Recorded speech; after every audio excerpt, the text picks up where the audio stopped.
We have a voicemail number. That number is 219-2 David P. This voicemail is very timely in the context of impeachment, in the context of what we expect to be an acquittal of Donald Trump along party lines in the Senate. Let's take a listen. Hey, David. Name's Landon Letterman from East Tennessee. Hey, Landon.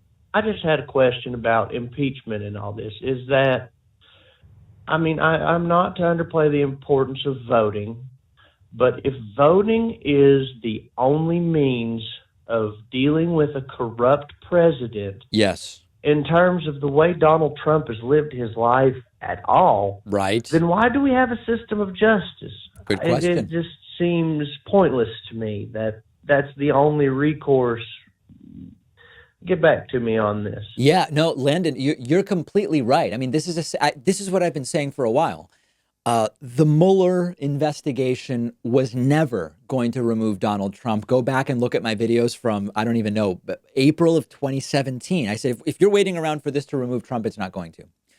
The 25th Amendment possibility, the cabinet, if you're waiting around, this is clearly a guy who's impaired, either from in a medical sense or in a colloquial sense. It's not going to work. Impeachment. We know it's not going to remove Donald Trump.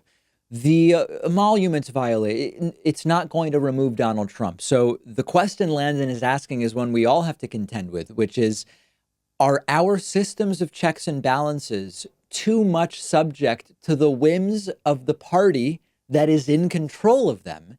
I think the answer is yes. I don't believe that the founders ever considered, when they put these in place, that a president would simply ignore them. The checks and balances are only as good as their enforcement and our ability to have them enforced. And the ability is basically zero, zilch right now. So while I don't like to accept that this is the reality, Landon's right, that the one way, the one opportunity to give Trump a consequence, like a parent would tell their kid, if you do this, you're going to have a consequence. The only opportunity is voting Trump out in November of 2020. If he's reelected, there will be no other consequences during his second term, and he will serve that second term and then leave. He's not going to be indicted after he leaves the White House. Forget that if people are holding out hope for that. There's one opportunity, and it's simply saying at the ballot box, we reject you.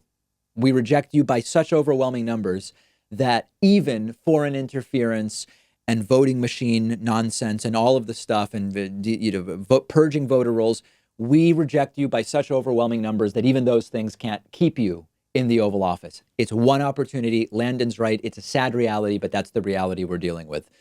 We are going to talk on the bonus show today about the black Texas teen who was told to cut his hair, his dreadlocks, in order to walk at graduation. What is all that about? Many people outraged. We will also talk about new research where it appears as though we figured out why stress turns people's hair gray. Okay, we will discuss that. And in addition to that, New Jersey is mandating severance pay for workers facing mass layoffs. And that in and of itself is triggering a lot of people who I guess don't think that the workers deserve severance pay. All of those stories and more on today's bonus show. Become a member at joinpakman.com to get instant access. The impeachment coupon code is impeach50.